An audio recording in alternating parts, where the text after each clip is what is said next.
Good morning. My name is Indra Nyambumba. I'm here today alongside Brian Jad, Farah Matawe, and Miranda Landry. We're a task force of analysts on the issue of encampments. Today, we're here to advise the Ontario Cabinet Office, senior officials, and the Premier on how best to balance the demands of municipalities. We recommend a tailored funding program consistent with municipal needs to ensure health, safety, and dignity of Ontario's most vulnerable. Next slide, please. I would like to begin with a land acknowledgement. Queen's University and the School of Policy Studies acknowledges with gratitude and respect that we're situated on the unceded land of the Anishinaabe and Haudenosaunee people, past and present. We honor the nations for their care of this land and are thankful to be here on Turtle Island. Next slide, please. On our agenda today, we will provide a problem statement followed by an analysis of the problem. We will then go into our options and our recommended options, as well as our implementation plan and a summary. After that, we'll conclude the presentation and open the floor up for questions. Next slide, please. To begin, we would like to clarify that rough sleepers are people who either choose to or are forced to sleep outside. In Canada, they're often referred to as unsheltered. They are a subsegment of the homeless population with an array of distinct needs. Encampments are semi-structured organized arrangements of at least 20 rough sleepers in one area of the city, typically a public space. We have concluded that there are no targeted initiatives by the province of Ontario to address rough sleeping and encampments. This is leading to health and safety concerns such as drug overdoses and an increasing number of fire incidences. This problem has become visible as a result of the pandemic and has posed various challenges for municipalities. The surrounding community's discontent has pressured municipalities to take immediate action, often resorting to using police force to disband encampments. This has proven to be costly and ineffective. Next slide, please. The management of encampments has come at a high cost for municipalities. For example, in 2020, there were over 250 incidences in Toronto encampments alone, costing over $120,000. In the fall of 2020, the City of Toronto spent $2 million disbanding only 3 encampments. Our advice is to act on the matter as we run a consequential risk of not responding. Not only are municipal bylaws being violated, but not responding to the issue runs the risk of a charter action against the province. Further, inaction could lead to an increase in encampments, and there are currently 93,000 households in Ontario at risk for homelessness. Additionally, by not helping to reintegrate these rough sleepers back into society, we fall short of our commitment to end homelessness by 2025. Next slide, please. This is a Canada-wide issue.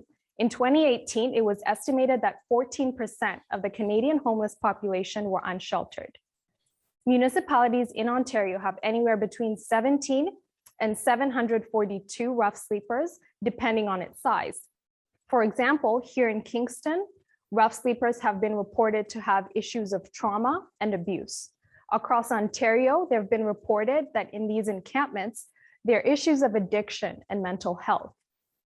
As the most populous province in Canada, our unsheltered individuals are diverse.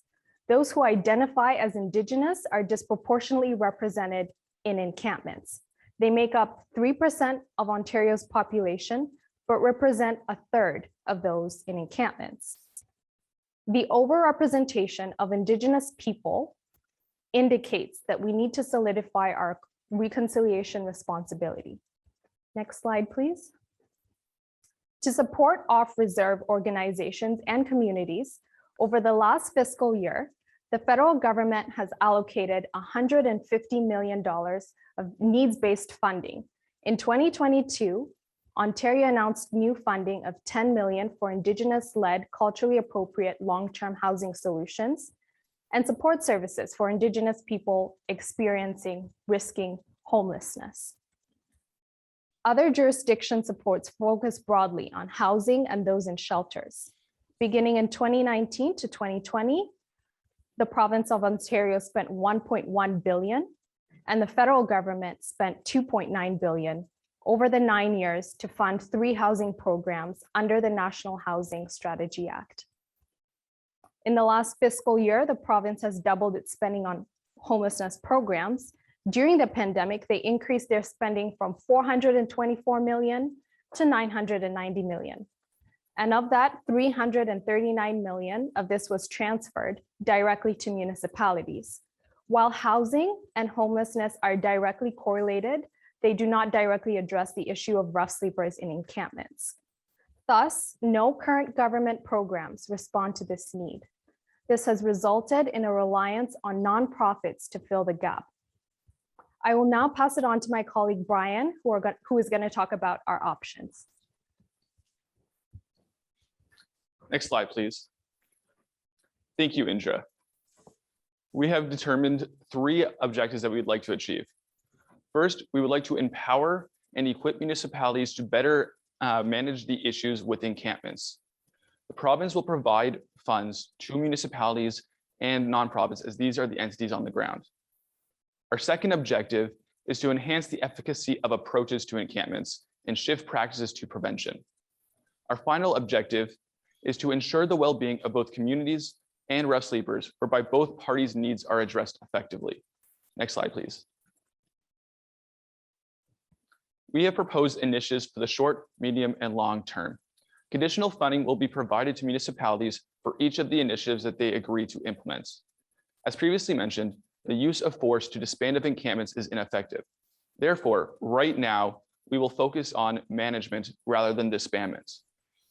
For the short term, one option is to provide funds for municipalities to create and distribute encampment survival kits, which could include items such as naloxone, safe needle deposit boxes, blankets, or other essential supplies deemed necessary by the municipalities. This would empower municipalities to address the immediate health concerns of those in encampments, such as hypothermia, illness, or potential overdose. Another potential option for the short term is to extend the Social Services Relief Fund. This fund aims to address and relieve municipalities of the impacts of COVID-19 on homeless shelters by providing funds for the purchase of PPE and hotel rooms. However, this does not directly address encampments. Next slide, please. For the medium term, one option is to provide funds for municipalities to create cabin communities, which entails providing small cabins to those currently in encampments in a communal area with communal showers and washrooms. This was first piloted in Kitchener, and it led to a decrease in encampments, and it also led to stable housing and increased access to healthcare. A second option for the medium term is to increase homeless shelter capacity, as 4,500 women and children were turned away from homeless shelters in Eastern Ontario in 2020. However, not all jurisdictions in Ontario have a capacity issue, as Kingston, for example, has only a 56% occupancy rate. Next slide, please. For the long term, one option is to extend and expand the Community Homelessness Prevention Initiative. This program aims to help people who are homeless obtain and retain housing, and those who are at risk of being homeless to remain housed. We proposed using the collection of data to expand on CHPI through targeted initiatives that address the direct causes of those currently in encampments and those most likely to be in encampments in the future. Another option for the long term is to fund municipalities to create tailored shelters that address specific needs, such as those who are survivors of abuse, Indigenous people, or families. However, this option may be difficult to implement, as it may be very difficult to find convenient locations for these tailored shelters, and it may be difficult to relocate those who are currently in the shelters during the transitional period. I'll now pass it off to Farah to talk about our recommendation. The options we recommend provide a strategy that encompasses a short, medium, and long-term response. Could we please have the next slide? The issues faced by municipalities are short-term, long-term, and medium-term. The short-term encampment fund empowers municipalities to respond to encampments without resorting to the utilization of the police force. The funds can be tailored to suit the diverse situations faced by municipalities and the communities surrounding them. As my colleague Brian mentioned earlier, we will also provide funds for the encampment kit that can be tailored to the specific needs of the rough sleepers within their community. This would meet our first objective and address the immediate health and safety concerns of the unsheltered in encampments and the surrounding community. In the medium term, we will be providing cabins as the recommended course of action in rehoming rough sleepers. This approach is grounded in the success of the pilot in Kitchener. Their unsheltered housing initiatives has successfully rehomed 50 rough sleepers from encampments into independent cabin living, increasing feelings of security and happiness by the local community. This is a cost-effective model, as a cabin is only 30% of the price of a similarly sized apartment, and it generally requires only 6 months or less to build. In the long run, we are aiming to prevent the formation of encampments in the first place, so we believe expanding CHPI will limit those at risk of losing their homes. Any factors and characteristics such as income level, ethnicity, or gender will be analyzed to fill in the knowledge gaps to understand the factors we believe are contributing to the uniqueness of the situation. Next slide, please. In order to implement this recommendation, we are proposing a set of principles to be maintained throughout the process to increase the likelihood of success. Our principles include collaboration with municipalities while maintaining their autonomy, involving nonprofits to support the implementation, all while remaining efficient in responding to the demands of all parties involved, and that encompasses municipalities as well as the communities. Next slide, please. We are proposing a network of collaboration to administer the program as a whole. The total amount needed is between $81 million and $114 million, depending on encampment sizes and negotiated procurement pricing. The federal government has committed $2.9 billion to the National Housing Strategy. This is a commitment over 9 years, and we could reallocate part of that investment into what we have suggested today. We would work with other provinces as a united front to approach the federal government on funding matters related to the indigenous issues. Additionally, our indigenous population is disproportionately represented in the unsheltered community. So we are hoping that the federal government would grant funds for that matter in specific. Once the funds are redistributed, the Ministry of Municipal Affairs and Housing would be responsible for coordination among all partners involved in this network, including NGOs. The amount would be split over 3 years, with the first year dividing $29.3 million amongst municipalities. My colleague Miranda will now explain the action plan. Next slide, please. Our plan of action consists of 3 phases. Phase 1 begins immediately.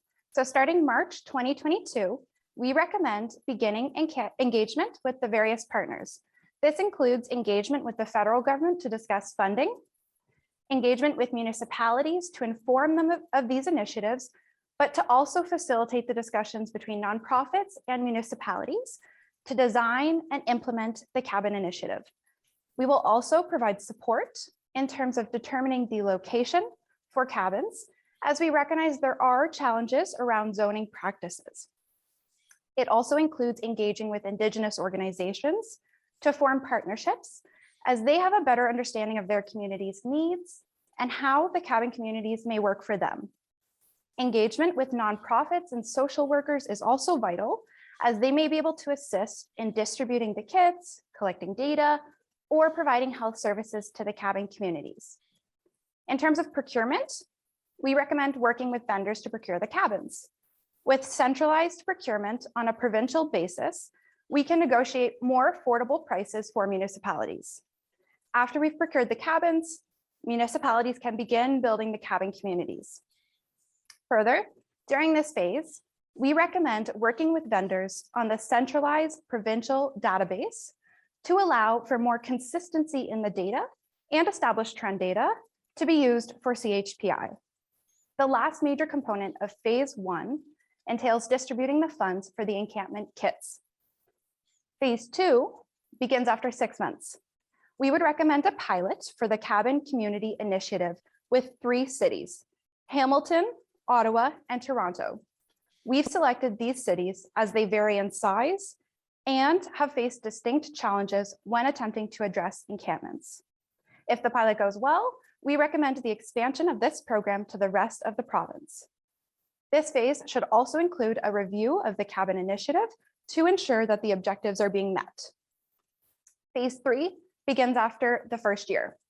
This entails extending CHPI, which is set to expire in March 2023, and expanding it to include targeted investments.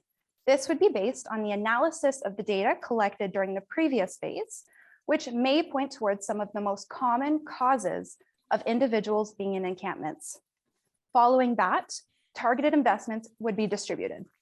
To conclude this phase, we recommend a summative evaluation. Next slide, please. In terms of the feasibility of this plan, there are a few key risks to address. Rough sleepers often have a mistrust in authority and may be hesitant to engage in our initiatives. This would be mitigated by establishing relationships with them through social workers or nonprofits who may be distributing the encampment kits, which could foster trust in the long run. Another potential risk is the lack of uptake among municipalities who may be concerned about their autonomy. This would be mitigated by not using a top-down approach and through collaboration with municipalities by providing them the flexibility to adjust to these initiatives according to their needs. Further, given that these initiatives require extensive coordination with various partners, there is a risk that some parties may not be aligned. To mitigate this, it is important to maintain open communication channels with our partners on a regular basis. Next slide, please.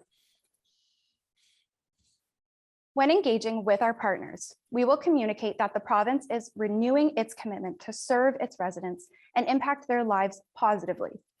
We understand encampments come with a variety of concerns for the surrounding communities and the municipalities. The provincial government proposes to work with the federal government, local authorities, Indigenous organizations, and other nonprofits to design and implement a targeted approach to address the issue of encampments. Over the next 3 years, we recommend an encampment fund for the survival kits, cabin communities, and an expansion of the CHPI. Next slide, please. To conclude, the initiatives we recommended today aim to address the immediate health and safety concerns of rough sleepers who are in encampments, works towards providing more permanent housing, and aims to prevent homelessness in the long term. The funding initiatives recommended today falls in line with Ontario's vision to end homelessness by 2025. Thank you, and I will now open the floor up for questions. Well, Tiger Team, thank you very much for a concise and most interesting presentation. I'm going to start with the members of our panel here today, starting with Susie McDonald. Susie.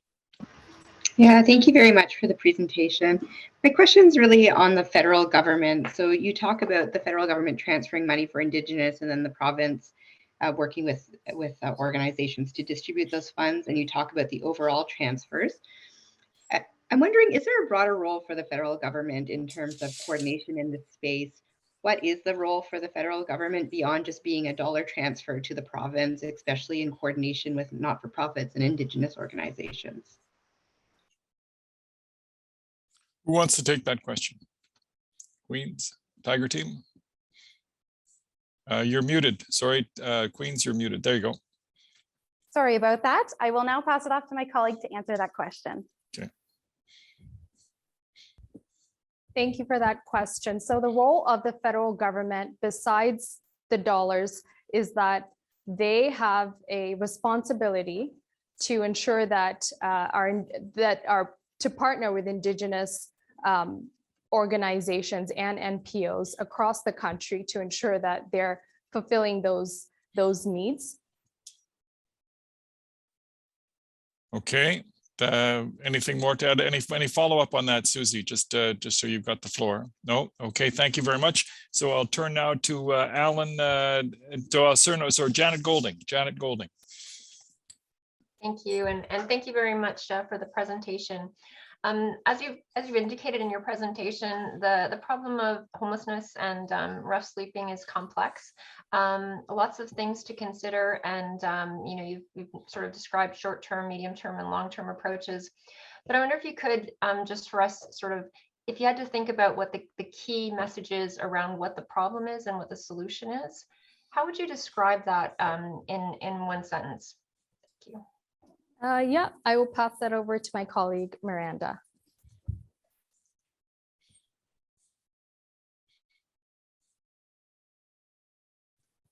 So as we have established, this is an issue for municipalities, for rough sleepers, and for the government at large due to the variety of health and safety concerns and our commitment to ending homelessness. Okay, thank you very much, Tiger team. Janet, any follow-up on that? You've got the floor. Yeah, and maybe you could just tell me what you see as sort of the key obstacles to implementing your solution. Some of the key obstacles, as I mentioned previously, we do require a lot of coordination and collaboration with a variety of partners. There are NGOs who play a role currently, and we would like to build on those existing partnerships and relationships, and we would want to empower municipalities to do so as well. So we do rely on coordination and collaboration, and so that is definitely a challenge. But as I mentioned previously, ensuring that we maintain open dialogue with our partners on a regular basis should address that challenge. All right, I'll turn now to James Hughes. James, any questions for our Tiger team? Yes, thank you very much. So if I'm going to summarize what I've just heard, I think what we've just heard is that you're essentially proposing the transformation of encampments into cabin communities. And that is a really interesting characterization of the needs. I'm interested, though, in whether or not, in effect, you are saying cabin communities are a new normal in the homelessness community, and whether the actual long-term option of housing, as we understand housing, in some cases with services and in some cases without, is really not part of the solution anymore. In effect, you've given up on housing as the solution to encampments. Tiger team. We understand that the housing crisis is a huge matter for governments, and it is something that is experienced across Canada. However, our mandate was to address the immediate health and safety concerns of encampments, to provide an immediate response to address this issue. And looking at more affordable housing options is definitely a suitable response. And so that's part of the reason why we decided to pursue the cabin options, as it does provide an alternative method to housing. Okay, James, any follow-up on that? Oh, you're okay. No, I appreciate the answer. Thank you. Okay, thank you. Let's turn to other members of the panel if they've got any other questions we want to pose to the Tiger team. The floor is open. Trina, Alan. Trina. Hi, thank you for your presentation. And again, you talked a lot about nonprofit. So in putting it out there that nonprofit would be left to support in as many ways as they can. One of the things that I often look at is the staffing within nonprofit organizations. Could you respond in telling me, what do you see being the best resources for nonprofit employees who may be frontline in supporting these encampments? That is an excellent question, and I will pass it off to my colleague to answer that.